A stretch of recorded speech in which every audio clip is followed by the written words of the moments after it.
want to thank everybody for coming to see my speech.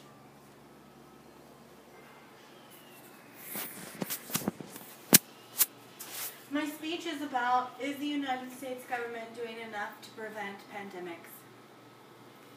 Are we ready for the next pandemic or even an epidemic? Do you think the United States government is equipped to handle the spread of another deadly disease? At the end of the speech, I hope that you will want to write your state representative and urge them to work towards preventing the spread of deadly diseases. I intend to convince you to take a second look at the news and what the news is conveying to you, the nation's public. But most of all, I hope that you learn something that makes you go, and that you'll get involved to make a difference. Recently, I conducted a poll to see what people ages 18 and older think about pandemics. Why pandemics and not epidemics? Because I found it appalling that although there is a worldwide pandemic, the only thing that anyone ever talks about is the small epidemics. Let's face it, if we don't prevent the small epidemics or small outbreaks, they're going to turn into a pandemic. Here's what I found. The poll was simple. Question 1, do you know what a pandemic is? Yes or no? If they answered no, then I explained to them what a pandemic was. Knowing what a pandemic is, I asked them, do you believe that there is a disease currently in the United States that the World Health Organization recognizes as a pandemic? And if so, what do you believe that disease is? I think the results will surprise you. Based on 69 people, 26% people polled said that they didn't even know what a pandemic was. 23% said they knew what a pandemic was, but they didn't think that there was a pandemic in the United States. 51% of the people polled said there's definitely a pandemic in the United States. Their answers about what they thought the pandemic was varied and very telling. 13 people thought it was AIDS. 9 people believed the flu was a pandemic. 8 people believe it's Ebola. 4 mentioned it might be smoking. 3, cancer.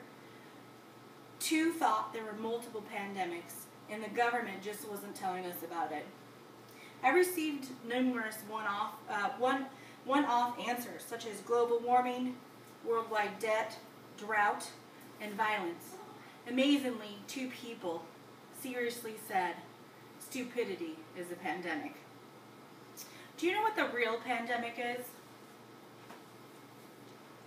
AIDS, or HIV, is currently a global pandemic in the United States, and it has killed 35 million people worldwide. There are 2 million new cases each year.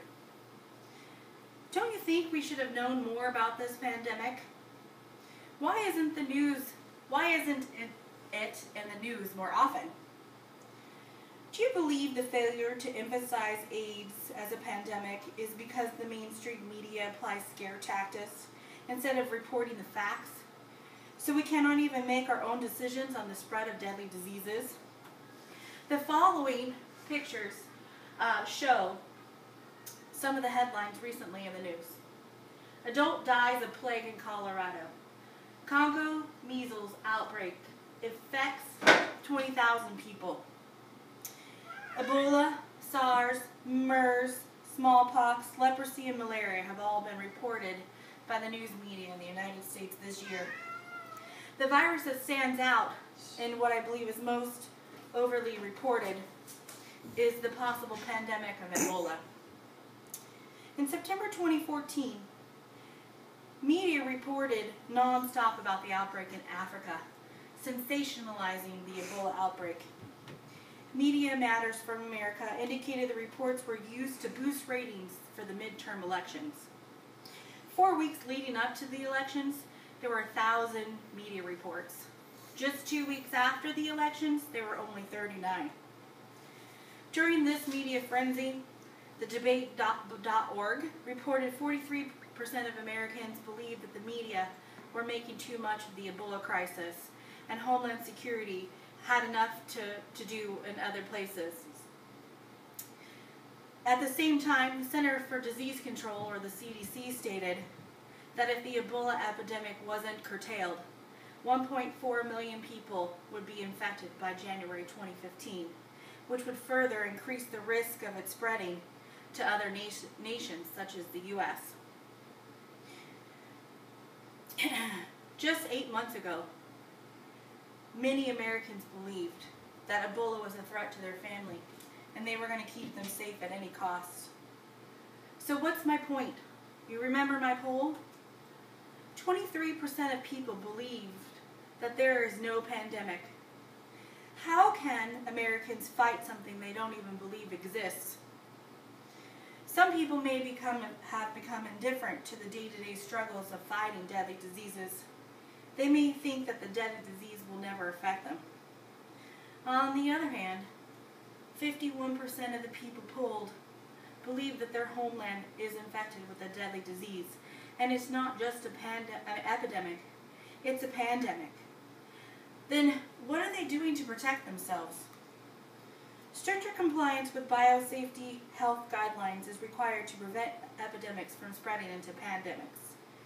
For instance, during the Ebola outbreak, CNN interviewed Amber Vinson, a nurse who contracted Ebola in the United States. She stated she had no idea how she was infected. She said, "I go through it almost daily in my mind. What happened? What went wrong? Because I was covered completely. Every time I followed the CDC's protocol. I never strayed. It's a mystery to me." The CDC's protocol consists of many administrative measures, which includes classes for the staff, providing adequate materials and supplies, and medical professionals who manage the outbreak. Clearly, with all the safety measures that were put in place by the world's leading scientists, Ebola still managed to travel through several states in Africa and to the United States to infect 11 people, 2 of which have died.